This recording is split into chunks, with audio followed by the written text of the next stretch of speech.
Bangladesh Ireland টি-20 সিরিজের আগে নতুন বিতর্কের জন্ম দিলেন অধিনায়ক লিটন দাস।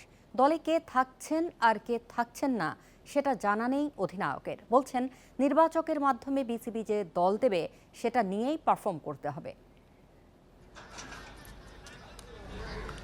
একদিন পর আয়ারল্যান্ডের বিপক্ষে টাইগারদের প্রথম টি-20, কিন্তু অধিনায়কের সংবাদ সম্মেলন উত্তপ্ত হলো লিটন দাসের ভিন্ন এক মন্তব্যে। আমাকে যে টিমটা দেওয়া হবে আমাকে সেই টিমটা নিয়ে কাজ করতে হবে। সো আমার কোনো সে থাকবে না যে আমি কোন প্লেয়ারটাকে চাই কোন প্লেয়ারটাকে না চাই। এতদিন জানতাম যে যখন ক্যাপ্টেন হয় মানুষ, তার একটা টিম গোছানোর একটা প্ল্যানিং থাকে, বাট রিসেন্ট কয়েকদিন আগে জানতে পারলাম যে টিমটা আমাকে দেওয়া হবে আমার কাজ হচ্ছে সেই টিমটাকে নিয়ে বেটার কিছু দেবো মাঠে। শামীম কেন নেই, সাংবাদিকদের এই প্রশ্নের মূল কারণ অক্টোবরের এক ঘটনা। উইন্ডিজের বিপক্ষে হোয়াইট ওয়াশ হওয়া টি-20 সিরিজে শামীমের দায়িত্বহীন ব্যাটিংয়ের কড়া সমালোচনা করেন অধিনায়ক। ফলে তার দলে না থাকার পেছনে লিটনের মতামতই মূল কারণ, এই ভাবা অস্বাভাবিক না। This not my call, totally selector call. আমি জানি না কেন, বাট সিলেক্টর আমাকে কোনো কিছু নোটিশ ছাড়াই শামীমকে বাদ দিয়ে দিয়েছে টিম থেকে, উইদাউট এনি নোটিস। আমি শামীমরে বাদ হওয়ার পিছনে কোনো রিজন আমি দেখি না, আর আমি এটা নোটিশও পাইনি যে কেন সে বাদ করেছে, বাট ও টিমে থাকলে ভালো হতো। দল গঠনে কোচ অধিনায়কের মতামত নেওয়া ক্রিকেটের স্বাভাবিক রীতি। লিটনের বক্তব্য আরও একবার বিসিবিকে প্রশ্নের মুখে ফেলল। অনুপম শীল, ইন্ডিপেন্ডেন্ট নিউজ, চট্টগ্রাম। কোচ কিংবা অধিনায়কের চাওয়া বিবেচনায় থাকে, তবে কোনো ক্রিকেটারকে দলে রাখা কিংবা বাদ দেওয়ার ক্ষমতা রাখে নির্বাচক প্যানেল, বলছেন গাজী আশরাফ হোসেন লিপু। টি-20 দল থেকে শামীমকে বাদ দেয়া নিয়ে অধিনায়ক লিটনের মন্তব্যে বিরক্ত প্রধান নির্বাচক। জানিয়েছেন, দল গঠনে কারো অনুমতির দরকার নেই। সিলেকশন কমিটির একটা এখতিয়ার আছে। সিলেকশন কমিটি সবসময় দলনায়ক এবং কোচের সঙ্গে একই সহাবস্থানে নাও থাকতে পারে কোনো খেলোয়াড়ের ব্যাপারে, এবং সেখানে কোনো অনুমতি নেওয়ারও প্রয়োজন নেই। আমরা we are accountable to the board. চট্টগ্রামে বাংলাদেশ আয়ারল্যান্ডের টি-20 সিরিজ শুরুকাল আইরিশরা চ্যালেঞ্জ জানাতে পারে, সেটা মেনেই প্রস্তুতির কথা বলেছেন লিটন দাস। অধিনায়কের বিশ্বাস, সামর্থ্য অনুযায়ী খেলতে পারলে দাপট দেখানো সম্ভব। সবশেষ উইন্ডিজ সিরিজের ভুল থেকে শিক্ষা নিয়ে কার্যকর ক্রিকেট খেলতে চায় টাইগাররা। প্রথম টি-20 কাল সন্ধ্যা 6টায়। ভিন্ন ফরম্যাট, তবে মিশন একই। টেস্টের মতো টি-20তেও দাপট লিটনের টার্গেট। স্টার্লিংয়ের নেতৃত্বে সাদা বলে লড়াই জমাতে চায় আয়ারল্যান্ড। লিটনের নেতৃত্বে টানা 4 সিরিজ জয়ের পর উইন্ডিজের কাছে হোয়াইট ওয়াশ। টি-20 ফর্মে ছেদ পড়েছে। মূল সমস্যা ব্যাটিংয়ে, বিশেষ করে মিডল অর্ডারে। টপ অর্ডারও ধারাবাহিক নয়।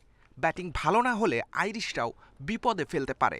আমি এখানেও চাই যে আমরা প্লেয়াররা টাফ সিচুয়েশনে পড়বো, বাট টাফ সিচুয়েশনে পড়ার পর যে জিনিসটা হয়েছে লাস্ট সিরিজে আমরা জিততে পারিনি, বাট এবার চেষ্টা করবো যেন ওখান থেকে টাফ থেকে বের হয়ে যেন ম্যাচগুলো উইন করতে পারি।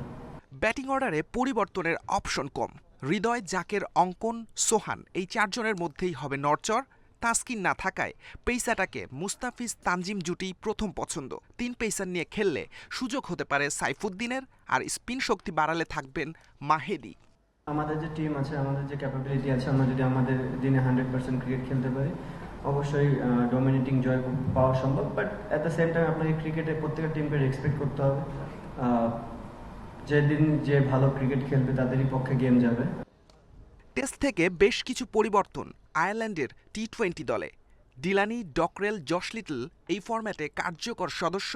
স্টার্লিং, টেক্টর, টাকাররাও পাওয়ার হিটিংয়ে পারদর্শী। ভিন্ন ফরম্যাটে বাংলাদেশকে চ্যালেঞ্জ জানাতে প্রস্তুত আইরিশরা। বাংলাদেশের বিপক্ষে 8 টি-20-র 2টি জিতেছে আয়ারল্যান্ড, হার 5টিতে, একটি ম্যাচ পরিত্যক্ত। সাইদ সাদি, ইন্ডিপেন্ডেন্ট নিউজ। 6 দল নিয়ে বিপিএল শুরু 19 ডিসেম্বর। নিলামের আগে জামানতের 10 কোটি টাকা না পেলে কোনো ফ্র্যাঞ্চাইজি অংশ নিতে পারবে না, জানিয়েছেন বিপিএল গভর্নিং কাউন্সিল। 2টি ফ্র্যাঞ্চাইজি এখনও শর্ত পূরণ করতে পারেনি। এদিকে 30 নভেম্বর হতে যাওয়া নিলামের বিষয়ে বেশ কিছু নীতিগত সিদ্ধান্ত নেওয়া হয়েছে। ফ্র্যাঞ্চাইজি নির্বাচন, ক্রিকেটারদের চুক্তির অর্থ নিশ্চিত, ফিক্সিং কেলেঙ্কারি এড়ানো সহ বিপিএলকে সমালোচনা মুক্ত করতে একাধিক সতর্ক উদ্যোগ নেয় বিসিবি। শুরুতে 5 দল নিয়ে সন্তুষ্টির কথা জানিয়ে হঠাৎ নোয়াখালী ফ্র্যাঞ্চাইজিকে সবুজ সংকেত বোর্ডের।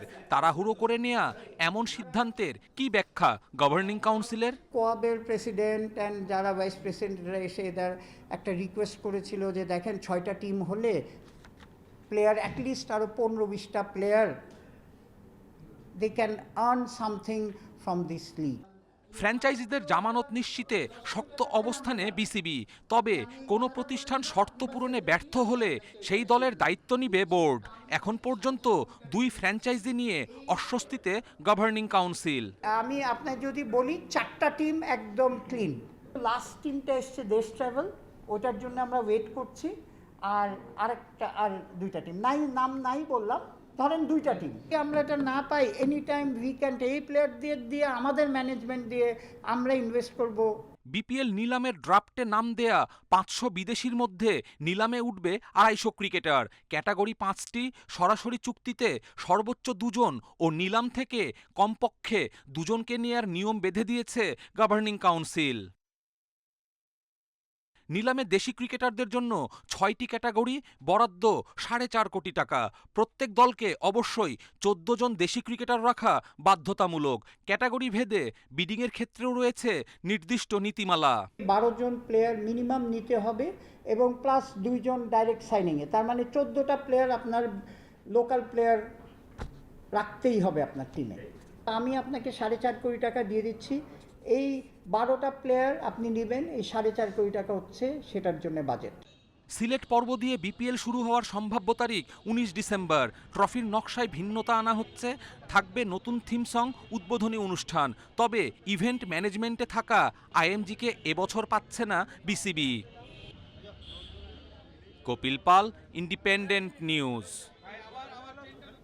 নারী ত্রিদেশীয় ফুটবল সিরিজ হার দিয়ে শুরু বাংলাদেশের। জাতীয় স্টেডিয়ামে মালয়েশিয়ার কাছে 1-0 গোলে হেরেছে লাল সবুজ। প্রথমার্ধে জয়সূচক গোলটি করেন ফরওয়ার্ড নূর আনিসা। একাধিক সুযোগ পেয়েও ফিনিশিং দুর্বলতায় ম্যাচে ফিরতে পারেনি স্বাগতিকরা। ম্যাচ শেষে হারের দায় নিয়েছেন কোচ বাটলার। 2013 সালের পর জাতীয় স্টেডিয়ামে নারী ফুটবল দলের প্রতিযোগিতামূলক ম্যাচ। ত্রিদেশীয় সিরিজে প্রথম প্রতিপক্ষ মালয়েশিয়া। এ ম্যাচেও কোচ পিটার বাটলারের হাইলাইন তত্ত্ব। 28 মিনিট পর্যন্ত দাপট বাংলাদেশের। ঋতু, সুলতানা, শামসুন্নাহাররা আক্রমণ তৈরি করেছে, তবে কর্নার কিংবা ক্রস কোনোটি পূর্ণতা পায়নি।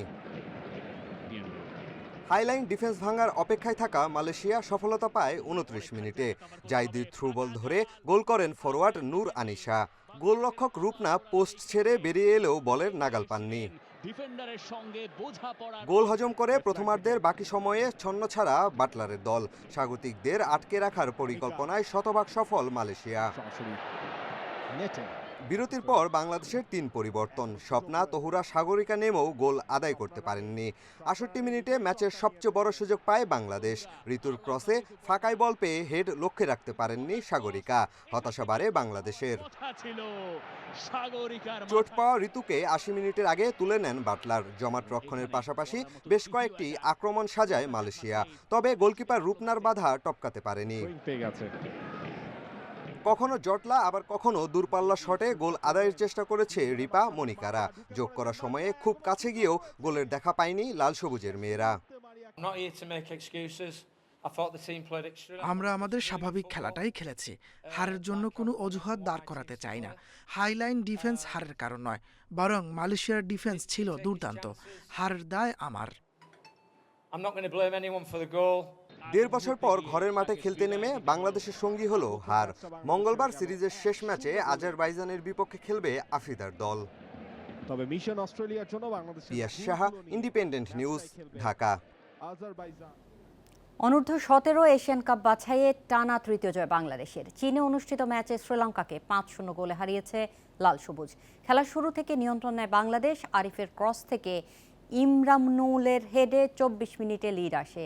এর 5 মিনিট পর দ্বিতীয় গোলটি করেন মানিক। 2-0 লিড নিয়ে প্রথমার্ধ শেষ করে গোলাম রব্বানী, ছোটনের শিষ্যরা। 64 মিনিটে ফয়সাল ব্যবধান বাড়ান। একসময় মনে হচ্ছিল 3-0 জয়ে শেষ হবে ম্যাচ, কিন্তু 90 মিনিট শেষে ইনজুরি সময়ে 2 গোল করে বাংলাদেশ। প্রথমটি বাইজিদ ও পরে নিজের দ্বিতীয় গোল করেন ফয়সাল।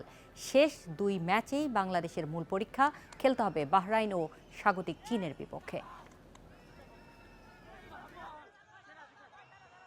তারা 90 মিনিটস ডমিনেটিং ফুটবল খেলে এবং পুরা ম্যাচটাই তাদের নিয়ন্ত্রণে রাখে এবং ফাইনালি আমরা 5-0 গোলে জয়লাভ করি। আজকে আমাদের জন্য খুবই একটা গুরুত্বপূর্ণ ম্যাচ ছিল। ম্যাচটা ভালোভাবে জয়লাভ করার জন্য আমি ছেলেদেরকে আবারও ধন্যবাদ জানাই। আইসিসির সাপ্তাহিক র্যাঙ্কিংয়ে টেস্ট ব্যাটার তালিকায় 7 ধাপে গিয়ে 30 নম্বরে উঠেছেন মুশফিকুর রহিম। বাংলাদেশিদের মধ্যে সেরা অবস্থানে তিনি। আয়ারল্যান্ডের বিপক্ষে টেস্ট সিরিজে দারুণ পারফরমেন্স টাইগার তারকার। ঢাকা টেস্ট দিয়ে ক্যারিয়ারের 100তম ম্যাচের মাইল ফলকে পৌঁছান, হাঁকিয়েছেন সেঞ্চুরি। পারফরমেন্সের ইতিবাচক প্রভাব পড়েছে র্যাঙ্কিংয়ে। একই টেস্টে সেঞ্চুরি করা লিটন দাস 8 ধাপে গিয়ে উঠেছেন 37 নম্বরে, 8 ধাপ উন্নতি মুমিনুল হকের। 2 ধাপে গিয়েছেন মাহমুদুল হাসান জয়, বোলিংয়ে 4 ধাপ এগিয়ে 50 নম্বরে তাইজুল। মিরপুর টেস্টে দুর্দান্ত বোলিংয়ে দেশের সর্বোচ্চ উইকেট শিকারের রেকর্ড করেন তাইজুল।